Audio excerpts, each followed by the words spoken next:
Okay, so get ready, because today we're going deep inside, like way deep inside, to a part of the body most people probably don't think much about. I'd say that's a safe bet. We're talking about the pituitary gland, and you know I love this kind of stuff. It's definitely a fascinating little organ. It's often called the master gland. But like, why? Why is it so important? That's what I really want to get into today. You sent over some cool research on this, so let's dive in. Sounds like a plan. So first off, where even is this thing? And how can something so small, I mean, we're talking tiny, right?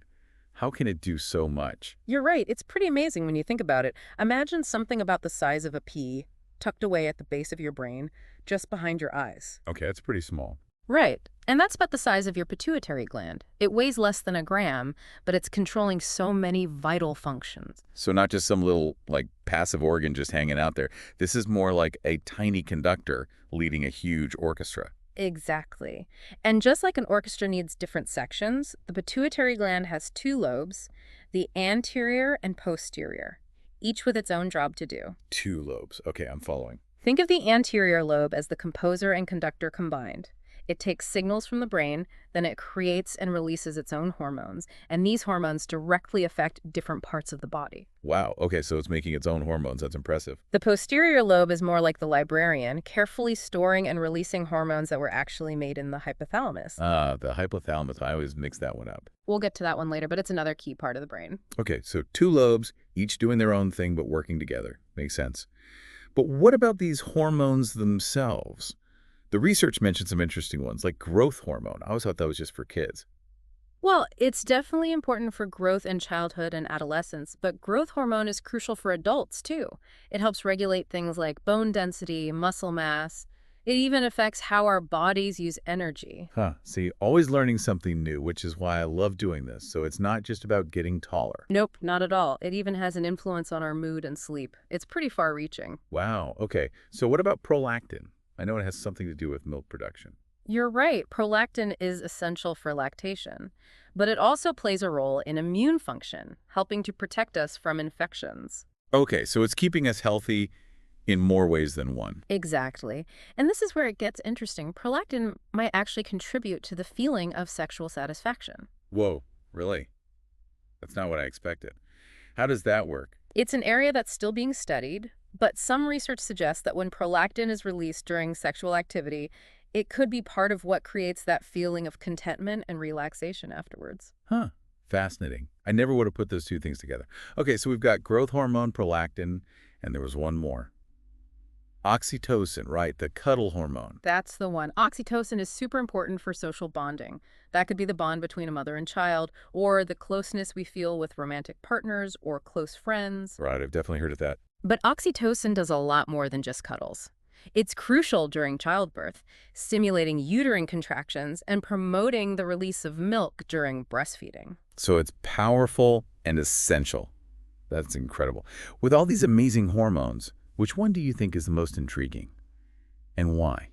Oh, that's tough. They're all so important in different ways, but I think for me, growth hormone is just endlessly fascinating. Like we were saying, it's about so much more than just how tall you are. Right. It's involved in so many processes. Exactly. Building healthy bones and muscles, how our body uses energy, even our mood. It's amazing. It really is. And it makes you wonder, what happens when that balance gets thrown off? That's a really important point. Like any complex system, the pituitary gland can run into problems. And when it does, it can cause a whole range of health issues. Yeah, and those problems can really highlight how crucial the pituitary gland is, don't they? Yeah. Like, it's easy to forget about it until something goes wrong. Absolutely. One example is a condition called acromegaly.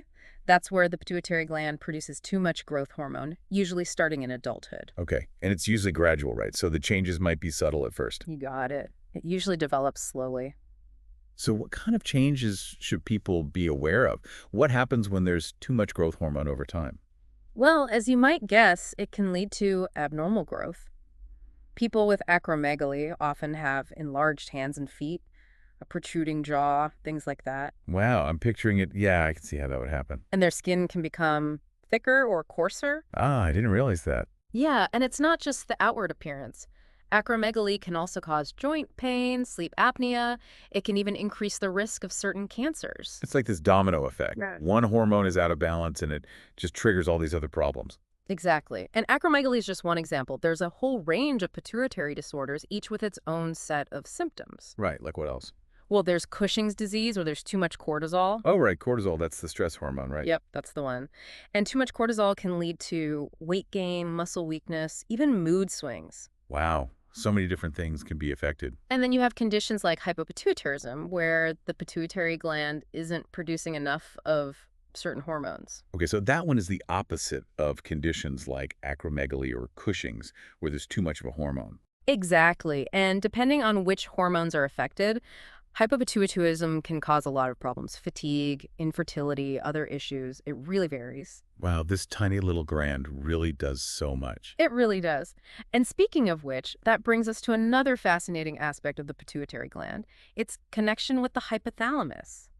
That's a region of the brain that acts as the command center for the entire endocrine system. Right, right. We talked about that a little bit earlier, how even the master gland has a boss.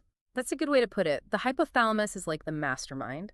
It's always monitoring the body's internal environment, and it sends instructions to the pituitary gland to keep everything in balance. So it's paying attention to, like, everything. Pretty much. Your body temperature, your blood pressure, your sleep cycle, even your emotional responses. That's a lot of responsibility. How does it even send those instructions? Like, what does it send out chemical signals? Exactly. They communicate through a special network of blood vessels called the portal system. Think of it like a high-speed connection, a fiber optic cable for hormones, basically. Wow, so we can send messages really fast. Super fast. And that allows the hypothalamus to send those instructions with incredible precision. Okay, I think I'm following. So say the hypothalamus senses something is out of balance in the body, like, I don't know, maybe your blood sugar is too high or something. Okay, yeah, I see what you mean. So it would send an urgent message to the pituitary gland, and then the pituitary gland would release the right hormone to fix it. Exactly. It's a feedback loop. Like, let's say you're feeling really stressed out. The hypothalamus picks up on that stress response and signals the pituitary gland. Got it.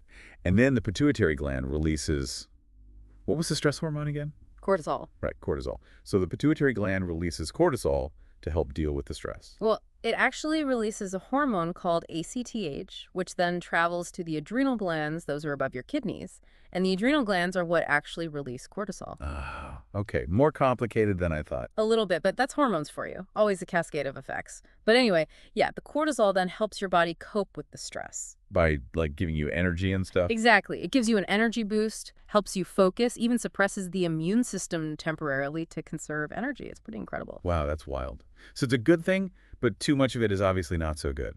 Exactly. It's all about balance, just like we were talking about earlier. This whole intricate dance between the hypothalamus, the pituitary gland, and all these hormones, that's what keeps your body running smoothly. Right, balance is key. But that makes me think, with all this talk about hormones and how powerful they are, I mean, we can manipulate them now, right? That's true. We're learning more and more about how to do that all the time. So that must come with some pretty big ethical questions, don't you think? Definitely.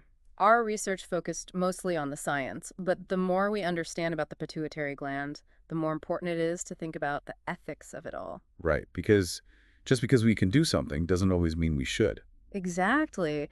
As we keep unraveling the secrets of the pituitary gland, we have to be really thoughtful about how we use that knowledge. It's like we opened up this amazing clock and we're seeing all the gears working together. You know, we really take our bodies for granted until something goes wrong. That's so true. And honestly, the more we learn about all this, the more we realize how much we don't know. Which is a perfect example of why we do these deep dives, right? Yeah. So before we wrap up, let's recap. We started talking about the pituitary gland, the master conductor of our endocrine system. It's making and regulating these hormones that impact everything: growth, metabolism, reproduction, stress response.